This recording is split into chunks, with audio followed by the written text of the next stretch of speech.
নির্বাচনের ইতিহাসে চিরকালই যাদবপুর বামেদের কাছে অন্যতম গুরুত্বপূর্ণ কেন্দ্র হিসেবে বিবেচিত হয়ে এসেছে। 1977 সাল থেকে 2011 সাল পর্যন্ত যাদবপুর কেন্দ্র ছিল বামেদের অভেদ্য দুর্গ।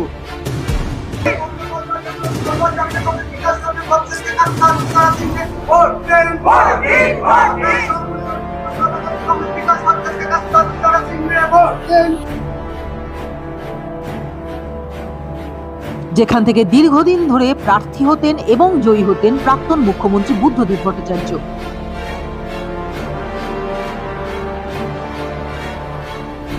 শুধু বুদ্ধদেব ভট্টাচার্য নন, দীনেশচন্দ্র মজুমদার, শঙ্কর গুপ্ত, সুজন চক্রবর্তীর মতো বিশিষ্ট সিপিআইএম নেতাদের ওপর ভরসা রেখেছিল যাদবপুরের আমজনতা।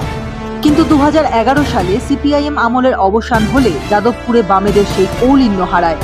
তবে 2026-এর বিধানসভা নির্বাচনে সেই ঘৃত সম্মান পুনরুদ্ধারের উদ্দেশ্যেই বামফ্রন্ট সমর্থিত সিপিআইএম প্রার্থী কমরেড বিকাশ রঞ্জন ভট্টাচার্য নেমেছেন ভোটের ময়দানে। কি বলছে যাদবপুরের সাধারণ মানুষ, শুনুন।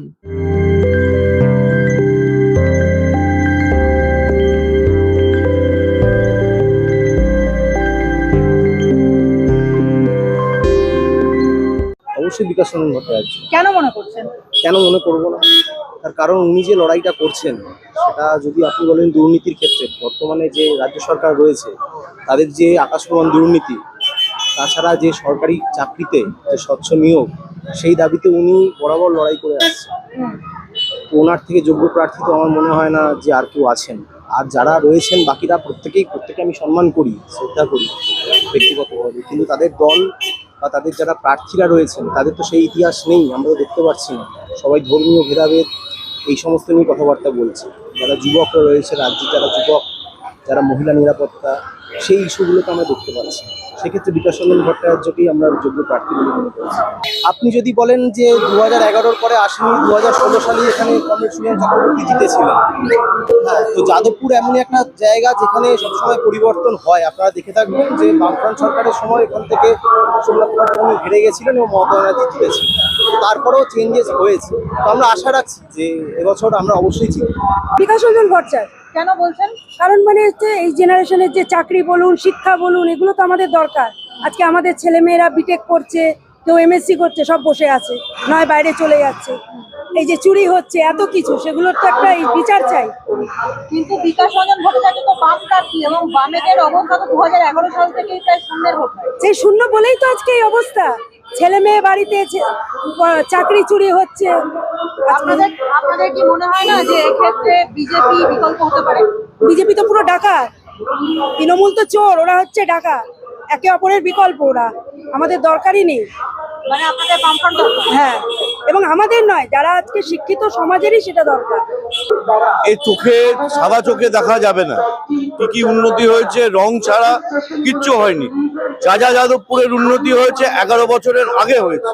11 বছরের পরে, 2011 সালের পরে আর কোনো উন্নতি যাদবপুরে হয়নি।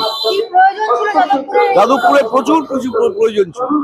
যাদবপুরে আমাদের এই যে অঞ্চল, এত বড় একটা অঞ্চল, এত মাঠ পার্ক, সেগুলোকে সম্প্রসারণ করা, সাজানো, মানুষের এই যে বৃদ্ধাশ্রমে পরিণত হয়েছে আমাদের অঞ্চল। যাদবপুর অঞ্চল হচ্ছে বৃদ্ধাশ্রমে পরিণত হচ্ছে। সমস্ত ইয়াং ছেলেমেয়েরা আজকে বাইরের রাজ্যগুলোতে চলে যেতে বাধ্য হচ্ছে। এখানে কোথাও চাকরির কোনো সুবন্দোবস্ত নেই, যার ফলে শিক্ষিত ছেলেমেয়েরা কি করবে? বুড়ো বাবা মাকে ফেলে বাইরের রাজ্যে চলে যেতে বাধ্য হচ্ছে। এই হচ্ছে যাদবপুর। এখান থেকে আমাদেরকে উদ্ধার করতে হবে, এইটা হচ্ছে আমাদের কাজ। জিতেছে, মানুষ ভোট দিয়েছে, সব থেকে বড় কথা। তার থেকেও বড় কথা হচ্ছে তৃণমূল একটা ছাপ্পা ভোটের উপরে রাজনীতি করেছে। মৃত ভোটার, যাদেরকে 1 বছর, 2 বছর, 10 বছর, 15 বছর, 20 বছর আগে যারা মারা গেছেন, তাদেরকে ভোটের দিন আমরা শুধু ভোট কেন্দ্রে এসে দেখতে পেয়েছি। এই হচ্ছে তৃণমূলের অবস্থা।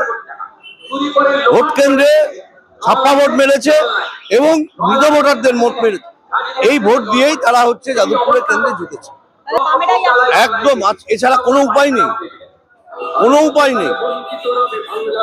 কেউ ভাবতেই পারেন যে তৃণমূলের বিকল্প বিজেপি।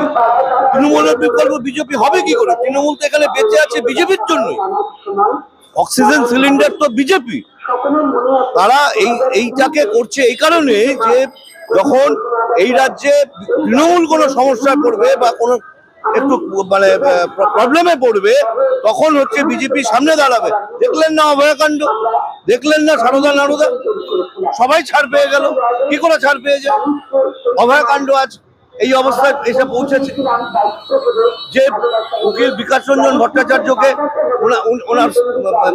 ওনার মা তাকে পাল্টে যাকে করলেন, তিনি হচ্ছেন তৃণমূলের ক্যান্ডিডেট হয়েছেন রাজ্যসভায়। এ তো সবাই জানেন। আমার চিন্তা পশ্চিমবঙ্গ নিয়ে, শুধুমাত্র যাদবপুর নিয়ে নয়। পশ্চিমবঙ্গকে যে অধোগতি হয়েছিল সেখান থেকে পশ্চিমবঙ্গকে টেনে তোলা আমার কাজ, তাতে যাদবপুর উপকৃত হবে। এই সমস্যাটা তৈরি করেছে তৃণমূল। সমস্যা তৈরি করে ভোটাধিকারের দাবি করাটা আরেক ধরনের নষ্টামি। এই অনুপ্রবেশের তত্ত্বটা মমতা খাড়া করে মোদী অমিত শাহকে অস্ত্র তুলে দিয়েছে, তারই পরিণতি এটা।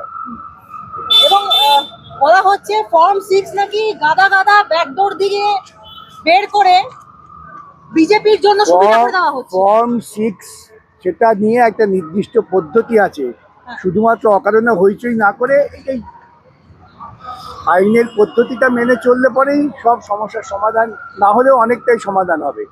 সুতরাং ওই সমস্ত আবোল তাবোল জিনিস নিয়ে হইচই করে মূল ইস্যুটাকে এড়িয়ে যাওয়ার চেষ্টা হচ্ছে। এবং অভয়া ইস্যুও তো এবারের ভোটে একটা বড় ইস্যু। অভয়া চিরকালই ইস্যু, নারী নির্যাতন পার্মানেন্ট ইস্যু। অভয়ার মাকে যেভাবে অ্যাটাক করা হচ্ছে, যেভাবে তৃণমূলী মহিলারা এসে অ্যাটাক এগুলো করছে, সমস্ত সাজানো, এগুলো নিজেদের বাইনারি টিকে রাখবার একটা পরিকল্পনা, সেটা কিচ্ছু না।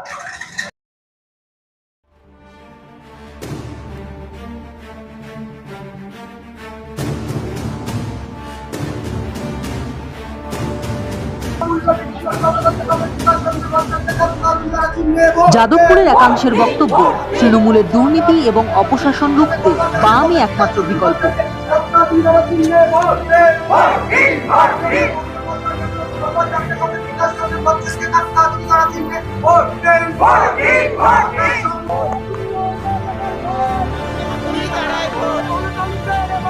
আর তাই লাল ঝান্ডার ওপরেই বিশ্বাসের বাজি রাখতে চান তারা।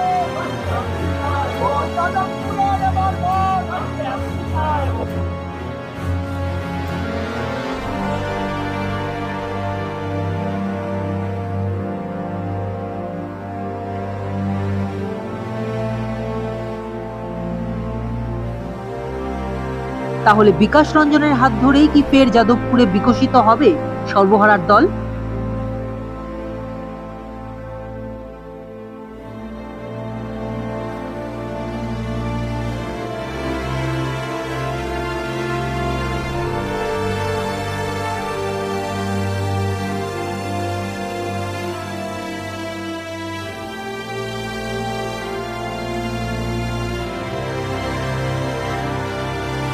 উত্তর মিলবে নির্বাচনের ফলাফলেই।